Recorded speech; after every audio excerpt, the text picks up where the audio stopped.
এখানে আমার হাত দিতে এসেছিস কেন তুই? পুজো নাম না, পুজো নাম এটা খিদা পেয়েছে। তোমার সকালবেলা খেলি একটু আগে। আদা দেখে তো তোমার মাটি মানে আমার দিদু নামে তো খেতেই দিতে না, 2 ঘন্টা ধরে পুজো করতে। পুজো করবে না তাহলে তোমাকে খাইতে দেবে? হ্যাঁ খিদা পেয়েছে, খেতে দিতে না। ও দিদুন, খেতে দেবে না তুমি? কখন দেবে? খিদা পেয়েছে।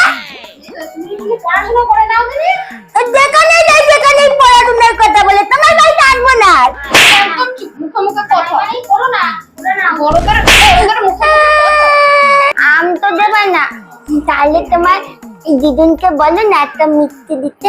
না, আমি পড়াশোনা ধালাই বানাই করবে না তো, আমাকে পড়াশোনা কর নাও। দেখেছো দিদিন কি বললো পড়াশোনা করতে? তুমি মিষ্টি খাওয়া, আম খেলে হবে না। দেখেছো? তোমার বাড়ি তো আর আসবো না, তুমিও মায়ের মতো থাকতে, তোমার বাবা। আমি ভাই